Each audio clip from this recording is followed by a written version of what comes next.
Lines members కి అదేవిధంగా కొత్తగా ఏర్పాటు చేయబోయే క్లబ్స్ సంబంధించి మెంబర్స్ కూడా ఈ రోజు కొంతమంది ఆమోదించడం జరిగింది. అందరికి కూడా నమస్కారం తెలియజేసుకుంటా ఉన్నాను. ఈ సెంట్రల్ లైన్స్ యొక్క ప్రత్యేకత ఏమిటంటే ఇక్కడ క్లబ్లో సపరేట్ గా మహిళా విధులు ఏర్పాటు చేసి వాళ్ళని లీడర్స్ గా చేయడం కాదు.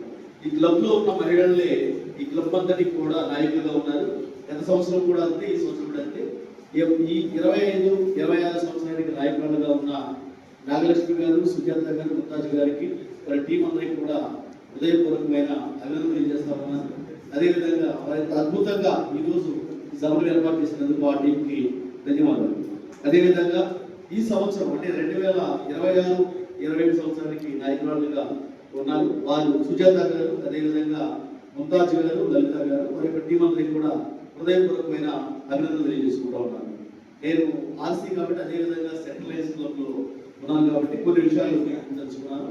నేను 2017 సంవత్సరంలో పెద్దలు కిషోర్ కుమార్ గారు గవర్నర్ గా ఉన్నప్పుడు క్లబ్ జాయిన్ అవడం అయింది. అప్పట్లో స్మార్ట్ సిటీ క్లబ్ లో ఉండేవాడిని.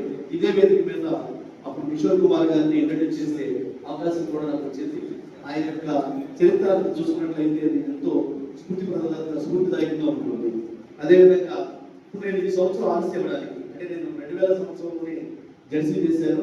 పెద్దలు శ్రీరామ్ సురేష్ గారు నేను ఎటువంటి ఆశించకుండానే వారి అవకాశాన్ని కల్పించడం జరిగింది. అదేవిధంగా నేను జిల్లా ఆఫీసర్స్ అంటున్నాను కాబట్టి అంటే నాకు ప్రతి సంవత్సరం కూడా గవర్నమెంట్ సంబంధించి అనేక డెవలప్మెంట్ యాక్టివిటీస్ ఉంటా ఉంటాయి. నేను ఏదైనా ఆర్సీ చేయాలంటే 2026-27 మాత్రమే చూడగలను అని చెప్పేసి ఒక ఆలోచనని ముందుగా కిషోర్ కుమార్ గారి చెవులు వేయడం జరిగింది.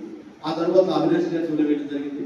వీరిద్దరూ కలిసి నేను ఆర్సీ ఇవ్వడానికి వారు ఎంతో తోడ్పాటు అందించారు. అదేవిధంగా ఈ వేదిక మీద ఉన్న ఎల్ వెంకటేశ్వర గారు ఈ క్లబ్స్ లోకి రాకముందు నుంచి మాకు ఎప్పటి నుంచో 15-20 సంవత్సరాల నుంచి పరిచయం ఉంది. వీరందరికీ ఆశీస్సులతో ఒక గౌరవప్రదమైన పోస్టులోకి రావడం జరిగింది. ఈ సందర్భంగా మీ అందరికీ కూడా ధన్యవాదాలు తెలుసుకుంటా ఉన్నాను. గత 20 సంవత్సరాల నుంచి నేను అనేక సంస్థల్లో, సంఘాల్లో వివిధ రూపాల్లో ఒక మెంబర్ స్థాయి నుంచి నేషనల్ ప్రెసిడెంట్ వరకు కూడా సేవలు అందిస్తూ ఉన్నాను. నేను ఏ సంఘంలో ఉన్నా, ఏ సంస్థలో ఉన్నా కూడా నాకు ఇచ్చిన బాధ్యతని 100% స్వచ్ఛందంగా ఎవరితో చెప్పించుకోకుండా చేయడం అనేది నాకు అలవాటు. అదేవిధంగా ఆర్సీగా స్వచ్ఛందంగా నేను ఎప్పుడైతే జడ్సీ అయ్యానో ఆ సంవత్సరం ఎంజీఎఫ్ కూడా జరిగింది. అదేవిధంగా ఈ సంవత్సరం ఆర్సీ అయిన తర్వాత స్వచ్ఛందంగానే నేను మరొక ఎంజీఎఫ్ అంటే పిఎంజీఎఫ్ స్థాయి వస్తుంది, అది కూడా చేస్తున్నాను. అదేవిధంగా ఒక కొత్త క్లబ్ ఏర్పాటు చేయాలి నేను ఆర్సీ సందర్భంలో చెప్పేసి నేను ముందుగా అనుకున్నాను. దానికి తోడు గవర్నర్ గారు సుబ్బారావు గారు నాకు కావాల్సిన సమయంలోనే మంచి అవకాశాలు కల్పించారు కాబట్టి ఖచ్చితంగా ఒక క్లబ్ ఏర్పాటు చేయాలి.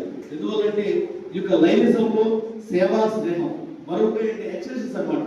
అంటే అనేక సంఘాలు, అనేక సంస్థలు చూసిన సందర్భంలో చాలా సంఘాలు, సంస్థలు సంకుచిత భావంతో వారు మాత్రమే ఎల్లకాలం జీవించినంత కాలం లీడర్స్ గా ఉండే ఒక సాంప్రదాయం కూడా అన్రిటెన్ రిజిస్టర్స్ అనే ఒక సాంప్రదాయం ఉంటుంది. కానీ ఈ లైనిజంలో ఇప్పటిదాకా 109 సంవత్సరాల పైగా ఉండి రాబోయే 100 సంవత్సరాలు కూడా ఈ ప్రపంచ స్థాయిలో ఈ క్లబ్స్ సేవలు అందించడానికి ఇంకొక రాజ్యాంగం అనేది నంబర్ 1 రాజ్యాంగం ఉంటుంది. అదే సాధ్యమైంది. కాబట్టి ఈ క్లబ్స్ లోనే ఆ నేచర్ లోనే ఖచ్చితంగా క్లబ్స్ ఎక్షన్ చేసుకుంటా వెళ్ళాలని చెప్పేసి అవకాశం ఉంది. కాబట్టి ఒకటి పెద్దవాళ్ళు క్లబ్ ఏర్పాటు చేయడం, అదేవిధంగా నేను ఎక్కువగా కాలేజెస్ కి అదేవిధంగా స్కూల్స్ కి మోటివేషన్ స్పీకర్ గా అవేర్నెస్ క్లాసెస్ కండక్ట్ చేయడానికి వెళ్తాను. కాబట్టి నాకు అనేక పరిచయాలు ఉన్నాయి. కాబట్టి ఖచ్చితంగా ఈ యొక్క దేశానికి యువరత్వం అవసరం. అదేవిధంగా రేపటి రోజున ఈ భవిష్యత్తుని నడిపించాలంటే విద్యార్థులకు కాబట్టి క్యాంపస్ క్లబ్స్ కూడా ఏర్పాటు చేయాలని చెప్పేసి నేను అవినాష్ రాజు గారితో నాకు ఆలోచన వచ్చినప్పుడు వారి పూర్తి సహకారం కూడా అందిస్తా ఉన్నారు. కాబట్టి నా రీజియన్ లో ఉన్న 3 జోన్స్ కూడా సమాన అవకాశం కల్పించాలి. నేను చేసే సేవలు కానీ నాకు పార్టిసిపేషన్ కట్టుకోవాలని చెప్పేసి ముందుగా జోన్ నుంచి మావని గారు జెర్సీగా ఉన్నారు. వారికి మెయిన్ పెద్ద క్లబ్ ఇంట్రడ్యూస్ చేయాలి, ఇవ్వాలి. అదేవిధంగా దాంతో పాటు ఒక క్యాంపస్ క్లబ్ కూడా ఇవ్వాలని చెప్పేసి అనుకుంటా ఉన్నాను. ఇదే సందర్భంలో మరో జెర్సీ గారైన మార్గాన్ శ్రీనివాసరావు గారు వసుంధర బ్లడ్ బ్యాంక్ అధినేత వారికి కూడా ఒక అవకాశం కల్పించాలని చెప్పేసి వారి దృష్టిలో కూడా పెట్టడం జరిగింది. మీ యొక్క సపోర్ట్ ఉన్నట్లయితే క్యాంపస్ క్లబ్ బోర్డు కూడా ఏర్పాటు చేయడానికి అవకాశం ఉందని చెప్పడం జరిగింది. వారు కూడా ఆసక్తితో ఉన్నారు. అదేవిధంగా మరో జెర్సీ గారిని కూడా నేను వదిలిపెట్టకుండా, ఎందుకంటే వేమాకోటేశ్వర గారి ఏలూరు క్లబ్ ఈ యొక్క రీజియన్ లో అతిపెద్ద క్లబ్ వేమాకోటేశ్వర గారి ఏలూరు క్లబ్, రెండవది విజయ క్లబ్. అదేవిధంగా మూడో క్లబ్ మా సెంట్రల్ క్లబ్ హోమ్ క్లబ్ ఉంటుందని చెప్పేసి నేను ఆశిస్తా ఉన్నాను. వేమాపటేశ్వర గారు వేదిక మీద పెద్దలు, ఇక్కడ ముందున్న పెద్దలు అంటే విద్యార్థులు వారు సొంతంగా మెంబర్షిప్ కోసం డబ్బు ఖర్చు పెట్టలేదు కాబట్టి ఎవరైనా సహాయ సహకారాలు ఫైనాన్షియల్ అందించినట్లయితే ఇంకా క్యాంపస్ క్లబ్స్ ని ఏర్పాటు చేయడం అవకాశం ఉంటుంది. ఎందువల్లంటే ఆదిత్య డిగ్రీ కాలేజీకి వెళ్ళి లైఫ్ గురించి నేను ఓరియంటేషన్ ఇచ్చినప్పుడు ఒక 20 మంది మాత్రమే అవకాశం ఉందంటే 40-50 మంది మేము కూడా ఈ క్లబ్స్ లో జాయిన్ అవుతాం సార్ అన్నారు. ఆ కాలేజీ ప్రిన్సిపల్ గా నా స్నేహితులు కావడం వల్ల సార్ ఇలా అడుగుతున్నారు, మీ స్టూడెంట్స్ ఏం చేద్దామంటే మీకు అవకాశం ఉంటే నంబర్ ఆఫ్ క్యాంపస్ క్లబ్స్ పెట్టుకోండి, నేను అవకాశం కల్పిస్తాను, అవసరమైతే ఆదిత్య డిగ్రీ కాలేజెస్ ఈ కాలేజీ సంస్థలు ఏదైతే ఉన్నాయో ఆ చైర్మన్ గారితో కూడా మాట్లాడాలని చెప్పడం జరిగింది. కాబట్టి క్యాంపస్ క్లబ్స్ ని ఎక్కువగా పెట్టడానికి కూడా అవకాశం ఉంది. పెద్దలు అనుమతిస్తే ఎక్సెషన్ కూడా చేయడానికి అవకాశం ఉంది. ఇటువంటి మహోన్నతమైన సేవలు అందించడానికి అవకాశం కల్పిస్తున్న ఈ యొక్క సేవా సంస్థ అయిన ప్రముఖ అంతర్జాతీయ సేవా సంస్థ అయిన లయన్స్ క్లబ్ లేటెస్ట్ అందరికి ఈ సందర్భంగా ధన్యవాదాలు తెలియజేసుకుంటూ ఉన్నారు. అదేవిధంగా ఇప్పుడు ఈ సంవత్సరం వరకు ఏదైతే సేవలు అందించారో అంతకంటే కూడా కొత్తగా మీరు సేవలు అందిస్తారని నా యొక్క పూర్తి సహకారం అని చెప్పేసి తెలియజేసుకుంటూ ఉన్నాం. అదేవిధంగా ఈ సంవత్సరం ఆంధ్రజ్యోతి సర్క్యులేషన్ ఆఫీసర్ గా ఉన్న జయరామ్ గారిని ఆల్రెడీ ఇప్పటికే మెంబర్ జాయిన్ జరిగింది చేయలేదు. అదేవిధంగా ఏర్పాటు చేయబోయే కొత్త క్లబ్ నుంచి కూడా కొంతమంది మెంబర్స్ పెద్దలు రావడం జరిగింది.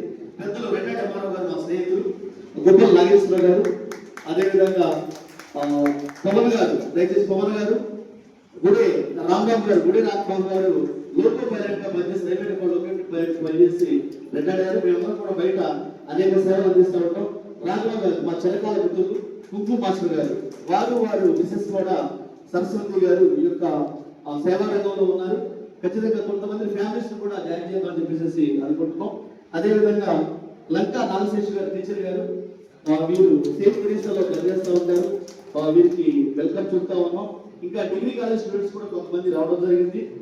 వారితో క్యాంపస్ క్లబ్ ఏర్పాటు చేస్తాము. అదేవిధంగా సౌజన్య గారు ఉన్నారు. ఇలా కొంతమందిని కొత్త క్లబ్లు ఏర్పాటు చేస్తాము.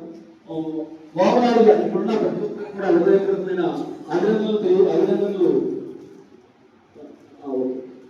జయరామ్ గారికి క్లబ్ ఆల్రెడీ ఇప్పటికే మెంబర్ 2025-26 సంవత్సరానికి కొన్ని సార్ అంటే ఈ ఒక్కరే అంటే మిగతా వాళ్ళు కొత్త క్లబ్ ఫామ్ చేస్తారు కదా అనుకున్నా కొత్త క్లబ్ కోసం సార్ ముందుగానే వాళ్ళకి అవగాహన ఉంటుంది చెప్పి ఇవ్వడం జరిగింది. దీంట్లో కాదు సార్ విద్యుత్ క్లబ్ ఇప్పుడైతే మెంబర్ అవుతున్నారు ఆయనకి